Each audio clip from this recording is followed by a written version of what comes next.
यहाँ भगवान राम ने भी आकर के अपने राजा दशरथ जी का पिंडदान यहीं दिया था, गया जी में दिया था, लेकिन गया जी में उनको मोक्ष नहीं मिला। वहाँ पे आकाशवाणी हुआ कि हे राम, आप पुष्कर तीर्थ में जाइए, वहाँ पर मेरा जाकर के आप पिंडदान करोगे तब मेरा मोक्ष होगा। और पांडवों ने आकर यहाँ कौरवों का पिंडदान किया, जिसके 5 कुंड वगैरह बने हैं। शनि जयंती, वट सावित्री व्रत और सोमवती अमावस्या के दुर्लभ संयोग पर पुष्कर में 1 लाख से ज़्यादा श्रद्धालु पहुंचे। सरोवर के घाटों पर दिखा मेले सा माहौल। श्रद्धालुओं ने डुबकी लगाकर पितरों का किया तर्पण, खुलकर किया दान पुण्य। महाभारत काल में जिस सोमवती अमावस्या का इंतजार करते करते पांडव परम धाम सिधार गए, उसी सोमवती अमावस्या का कलयुग में विशेष महत्व माना गया है। इसके महत्व को ध्यान में रखते हुए सोमवार अलसुबह से ही श्रद्धालुओं का पवित्र पुष्कर सरोवर के मुख्य घाटों पर तांता लगना शुरू हो गया। श्रद्धालुओं ने सरोवर में आस्था की डुबकी लगाकर पूजा अर्चना की। दिन भर सरोवर के तट पर पितृ कार्य और धार्मिक अनुष्ठान चलते रहे। किसी ने अपने पूर्वजों की आत्म शांति के लिए पिंडदान किए तो किसी ने पितरों को तर्पण कर उनके निमित्त ब्राह्मणों को भोजन करवाकर यथाशक्ति दान पुण्य किया। तीर्थ पुरोहितों के अनुसार सोमवती अमावस्या के अवसर पर तीर्थराज पुष्कर में स्नान और दान पुण्य करने का विशेष महत्व है। पुरोहितों ने बताया कि शनि जयंती, वट सावित्री व्रत और सोमवती अमावस्या के इस दुर्लभ संयोग पर जो भी श्रद्धालु पवित्र सरोवर में स्नान कर पितरों का तर्पण करता है, उसको मानसिक और शारीरिक पीड़ाओं से मुक्ति मिलती है। इन्हीं मान्यताओं के चलते सरोवर के 52 घाटों पर दिन भर श्रद्धालुओं का मेला लगा रहा। वहीं मंदिरों और बाजारों में भी दिन भर रौनक बनी रही। शनि जयंती के विशेष संयोग पर श्रद्धालुओं ने शनि के निमित्त काली वस्तुओं और लोहे से बनी वस्तुओं का दान किया। वहीं महिलाओं में वट सावित्री के व्रत और पूजन को लेकर विशेष उत्साह देखा गया।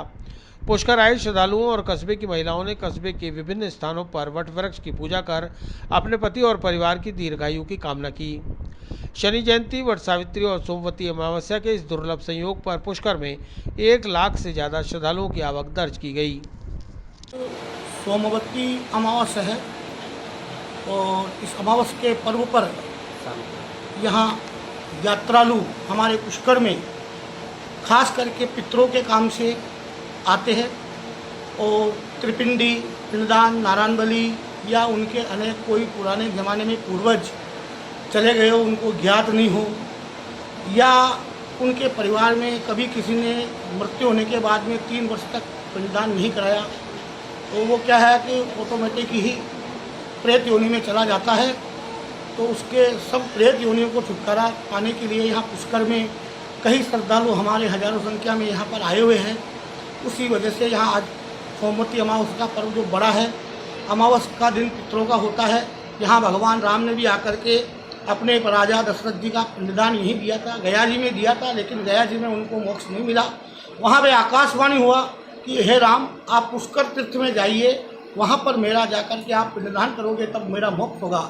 और पांडवों ने आकर यहाँ कौरवों का पिंडदान किया, जिसके 5 कुंड वगैरह बने हैं। हमारे यहाँ ये सब तीर्थों के गुरु पुष्कर राज है। पुष्कर तीर्थ के अंदर आना ही दुर्लभ है। पुष्करम दुष्करम वासम, पुष्करम दुष्करम तपम, पुष्करम दुष्करम दानम, पुष्करम दुष्करम जपम। पुष्कर में दान लेना, दान देना, पुष्कर में आकर के पूजा पाठ करना, ये अति दुर्लभ है। हमारा जन्म यहाँ हुआ है, हम यहाँ भागीदार है। हमने पता नहीं कौन से कर्मों के ऐसे फल किए हैं जिसके कारण हमारा कुल ब्राह्मण कुल में, और वो भी तीर्थ स्थान पे हमारा जन्म हुआ। हम बड़े भाग्यशाली है जो यहाँ इस धर्म भूमि पर हम यहाँ आने वाले का उद्धार भी करा रहे हैं। और जो यहाँ यात्रालु आते हैं अपना तो उद्धार करते ही है, जीते जी अपना उद्धार करते हैं, और जो उनके पूर्वज मर गए हैं वो उनको मोक्ष गति देने के लिए यहाँ पर आते हैं। इसी कारण यहाँ 7 पीढ़ी का पिंडदान करने का महत्व है। इसी कारण भगवान राम भी आए थे और ब्रह्मा जी ने स्वयं कहा है कि त्वमेव आप गुरु जगत पिता याचितम मुच्यते पापोहम पाप कर्माणाम पापात्माम पाप संभव त्राहिमाम पुंडरीकाक्ष सर्व पाप हरो हरि। यहाँ जगत पिता ब्रह्मा जी ने स्वयं प्रार्थना की है तीर्थ गुरु पुष्कर को कि मेरे जितने भी भक्त लोग आए, जगत के गुरु आप यहाँ तीर्थ में उन सबका उद्धार करें, और जो उनके परिवार वाले चले गए हैं उनको मोक्ष की गति प्रदान करना। फूलचंद पाराशर पंडित। आज सोमवती अमावस्या का पर्व है। ये पर्व अत्यंत शुभ योग है आज शनिवार और सोमावती अमावस्या का। आज के दिन तीर्थ स्नान का अत्यंत फल मिलता है। आज ही के दिन के लिए सोमावती अमावस्या के इंतजार में ही पांडवों ने 100 वर्षों तक तपस्या करी, तब जाके सोमावती अमावस्या तब भी नहीं आई, तब इतना अत्यंत फल है इस सोमावती अमावस्या का। आपका नाम बताओ। रूपचंद। हम यहाँ पे अपने पूर्वजों का पिंडदान करने आए हैं और यहाँ के पुष्कर के जो मंदिर हैं और यहाँ के सरोवर हैं उनके दर्शन कर लाभ प्राप्त हुआ हमें यहाँ पर। और बाकी जो पिंडदान है हमारे द्वारा अगर ये हो रहा है हमारे परिवार में तो ये बहुत बड़ी बात है। इससे अच्छा और पुण्य हमें कोई नहीं मिल सकता है। कैसा संदेश मिला आपको कि ये करने का, कैसा फील लगा? एक सुखद अनुभूति प्राप्त हुई यहाँ हमें। नाम बताओ, कहाँ से आए हो? हरिमोहन पटेरिया, सकरा डिस्ट्रिक्ट झांसी से अपने पूर्वजों के पिंडदान के लिए तीर्थराज गया जी में आया हूँ। यहाँ का माहौल और पुष्कर में आया हूँ सॉरी। और यहाँ पर जैसे कि पंडित जी ने बताया है कि 7 पीढ़ियों तक का पिंडदान होता है यहाँ पर और उस स्थान का विशेष महत्व है। अतः इस स्थान पर पूजा पाठ करके पिंडदान करके अपने पूर्वजों के लिए कुछ करने के इसमें ही आए हैं यहाँ पर। आपका नाम बताओ। शुभम अर्जरिया।